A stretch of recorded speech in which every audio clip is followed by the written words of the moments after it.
অশান্ত হয়ে রয়েছে বাংলাদেশ। প্রতিবেশী রাষ্ট্রে হিন্দুদের উপর আক্রমণ বেড়েই চলেছে, অভিযোগ এমনটাই। তাই ওপার বাংলা থেকে এপার বাংলায় চলে আসতে চাইছেন পদ্মাপাড়ে বসবাসকারী হিন্দুরা। এই আবহে বারাসতে বেশ কিছু হোটেল মালিকেরা একটা সিদ্ধান্ত নিয়েছেন, তা হলো ওপার থেকে এপারে আসা বাংলাদেশের নাগরিকদের ঘর ভাড়া না দেবার কথা। এমতাবস্থায় শুক্রবার সকালে বারাসতের বিভিন্ন গেস্ট হাউসগুলিতে বাংলাদেশিদের থাকতে না দেওয়ার আবেদন জানালেন বারাসতের সাধারণ মানুষ। এদিন বারাসতের বেশ কয়েকটি বড় বড় গেস্ট হাউসের কর্তৃপক্ষের কাছে গিয়ে তারা দাবি করেন, যারা বাংলাদেশে হিন্দু ভাইদের উপর অত্যাচার করছে তাদের মতো কেউ যদি ওদেশ থেকে এদেশে এসে থাকতে চায়, তাদেরকে যেন কোনো গেস্ট হাউস ভাড়া দেওয়া না হয়। এদিন বারাসতের একটি গেস্ট হাউসের ম্যানেজার জানান, আগে দেশ, দেশের সম্মান, পরে ব্যবসা। তাতে যত ক্ষতি হোক তারা তাদের সাথে সহমত পোষণ করছেন। বাংলাদেশের সম্মানের কথা বিবেচনা করেই এই সিদ্ধান্ত বলে জানালেন তারা। আমাদের হোটেলে আমাদের বলল যে আমরা বিগত বাংলাদেশের হিন্দুদের ওপর বা যে আর কি রকম সাম্প্রদায়িক যে আর কি জিনিসগুলো হচ্ছে, অত্যাচারগুলো, সেইগুলোর কথা মাথায় রেখে অন্য হোটেল কি করছে আমরা জানি না। আমরা বিগত মোটামুটি 1-1.5 মাস ধরে কোনো বাংলাদেশি সিটিজেনশিপ যারা আছে, হ্যাঁ, তাদেরকে আমরা হোটেলে আমরা রুম দিচ্ছি না। এটা হচ্ছে আমাদের বলতে পারেন যে একটা প্রতিবাদের ভাষা সকলের জন্য। এবং এটা তো স্টেশন সংলগ্ন হোটেল, এখানে তো প্রচুর বাংলাদেশি লোক আসতো আপনাদের হোটেলে। এই মুহূর্তে কি? হ্যাঁ, এই সমস্ত এলাকায় ম্যাক্সিমাম আর কি চিকিৎসাজনিত ব্যাপারে লোকজন আসতো, 1 দিন 2 দিন 3 দিন থাকতো। কিন্তু বর্তমানে মাস দেড়েক হলো আমরা সেটা এখন পরিষেবাটা তাদেরকে দিচ্ছি না। সেটা কি মানে আপনার যারা আসতো তারা কি শুধু চিকিৎসাই করতে আসতো না ঘুরতে এসেও এখানে থাকতো? চিকিৎসাই ম্যাক্সিমাম, কিন্তু ঘুরতে আসার লোক খুব কম। তাহলে কি আপনি বলতে চাইছেন এই গন্ডগোলের জন্যই আপনারা ভাড়া দিচ্ছেন না? হ্যাঁ, এই গন্ডগোলের জন্য আমরা চাইছি যে এটা একটা প্রতিবাদের ভাষা হোক, এবং অন্যান্য যারা হোটেল আছে তাদেরকেও আমি অনুরোধ করব যে আমাদের সঙ্গে এই প্রতিবাদে সামিল হতে। এর একটা সুষ্ঠু মীমাংসা যতদিন না হচ্ছে আমরা ততদিন এটা চালাবো আশা করছি, বা আমাদের কর্তৃপক্ষ, হোটেল কর্তৃপক্ষ এটা আশা করছি যে আমরা এই প্রতিবাদটা চালাবো। আর এর একটা সুষ্ঠু মীমাংসা হয়ে গেলে স্বাভাবিক যখন হবে সম্পর্ক, তখন আবার আমরা আগের মতো পরিষেবা যেরকম দিচ্ছিলাম সেরকম দেবো।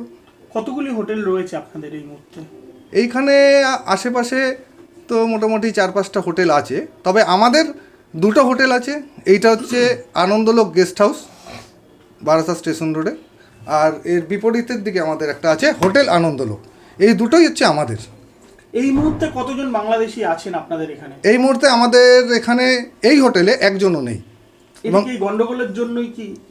হ্যাঁ, আমি তো আপনাকে বললাম যে এটা আমাদের ব্যবসার জায়গায়, কিন্তু এটা হচ্ছে আমাদের একটা প্রতিবাদ। আচ্ছা, আপনি যে প্রতিবাদের কথা বলছেন, এরকম কি কিছু হয়েছিল যে এই গন্ডগোলের মধ্যে কেউ এসেছিল হোটেল নেবে, আপনারা দেননি তাদেরকে? না, সেরকম হয়নি। তাহলে তো একদিকে আপনাদের ব্যবসাও খারাপ। হ্যাঁ, ব্যবসা তো খারাপ, এটা নিতে হবে, মানেই নিতে হবে। পরিস্থিতি অনেক, আমাদের মানুষজন ওখানে সাফার করছে, তাদের কথা ভেবে করতে হবে। এখানে যেমন আমরা কোনো সম্প্রদায় না, হ্যাঁ, হিন্দু, মুসলিম, শিখ, খ্রিস্টান সমস্ত ভাষাভাষী, সমস্ত ধর্মের লোক একসাথে আমরা যেমন এখানে বসবাস করি, মিলেমিশে রয়েছি। এই রকম মিলেমিশে এবং সুন্দরভাবে যে পরিবেশ, সেই পরিবেশটা যখন আবার বাংলাদেশে তৈরি হবে, আবার আমরা পরিষেবা দেওয়া শুরু করব। আপনারা কি বাংলাদেশি পর্যটককে একবারে বয়কট করছেন আপনাদের হোটেলগুলো থেকে? হ্যাঁ, সেরকমই বলতে পারেন আপনি, বয়কট করছেন। আজকে আমরা এখানে বার্তা দিতে আসলাম যে একজন আমরা ভারতবর্ষের সুনাগরিক হিসাবে আমাদের সকলের একটা দায়িত্ব, কর্তব্য রয়েছে।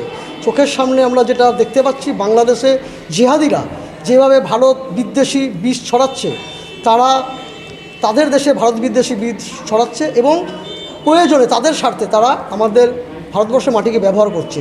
এখানে আমরা এসেছি তাদেরকে অনুরোধ করতে যে ভারতবর্ষের কোনো জায়গায় তাদের স্থান নেই।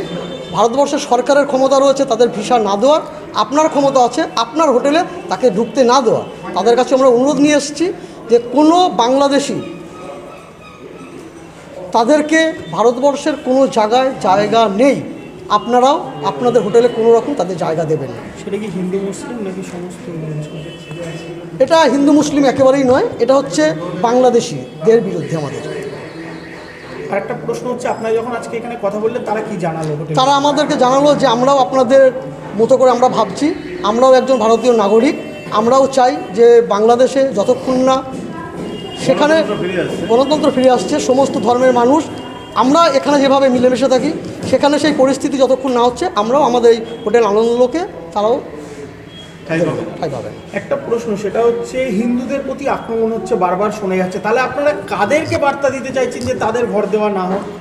দেখুন, যখন আপনার এই প্রশ্নের মধ্যে দিয়ে আসছে যে একটা জাতি উঠে এসছে, তো এখানটাও কিন্তু রাগঢাক করার কোনো জায়গা নেই। সবাই আমরা পরিষ্কার বুঝতে পারছি যে বাংলাদেশে যদি জাতিগতভাবে ধরা হয় তাহলে কারা ভারত বিদ্বেষী। হ্যাঁ, আজকে মিডিয়ার সামনে আমরা বলতে এক বিন্দু দ্বিধা নেই, যে সমস্ত মুসলিম সম্প্রদায়ের যারা আজকে ভারতের বিরুদ্ধে আগুন ছড়াচ্ছে, হিন্দুদের বিরুদ্ধে আগুন ছড়াচ্ছে, আমাদের প্রতিবাদ সবথেকে বেশি তাদের বিরুদ্ধে। হোটেলগুলো কি বললো আপনাদের? হোটেলগুলো আমাদেরকে আশ্বস্ত করলো যে আমরা কোনোরকমভাবে আমাদের হোটেলের পরিসরে তাদেরকে আমরা স্থান দেবো না। আপনারা একটা প্রশ্ন তুললেন হোটেলে দাঁড়িয়ে, যদি আপনারা আজকে সতর্ক করে গেলেন, যদি আগামী দিন তারা আপনারা আবার আসবেন, দেখবেন, যদি সেক্ষেত্রে থাকে ব্যবস্থা নেবেন? দেখুন, ব্যবস্থা নেওয়ার অনেক রকম থাকে, অনেক রকম ব্যবস্থা নেওয়ার থাকে। আমরা নিজেরাই বয়কট করতে পারি তাদের হোটেল, যেহেতু আমরা এবারে সেই ভাষাটা কীরকমভাবে হবে, কত রকম হবে, সেটা অন দ্য স্পটে তখনের মতো করে আমরা তৈরি করব। তবে হ্যাঁ, আজকে যেরকম আমরা নরমে রিকোয়েস্ট করে বলেছি, সেদিন হয়তো সেটা নাও হতে পারে। আপনারা কারা? আমরা হচ্ছে একজন আপনার মতো এই পথ চলিত এই বাজারঘাটে আম আদমি যেটাকে বলে, সাধারণ মানুষ, সাধারণ ভারতীয়। আমরা একজন ভারতের নাগরিক, কোনো রাজনৈতিকের আমাদের নয়। আমরা একজন একটাই পরিচয় আমাদের কাছে, আমরা ভারতবাসী, এবং ভারতের বিরুদ্ধে যারা রয়েছে আমরা তার বিরোধী। বারাসাতের সমস্ত হোটেলেই যাবেন? আমরা সমস্ত হোটেলেই যাব। ব্যুরো রিপোর্ট, উত্তরের প্রহরী।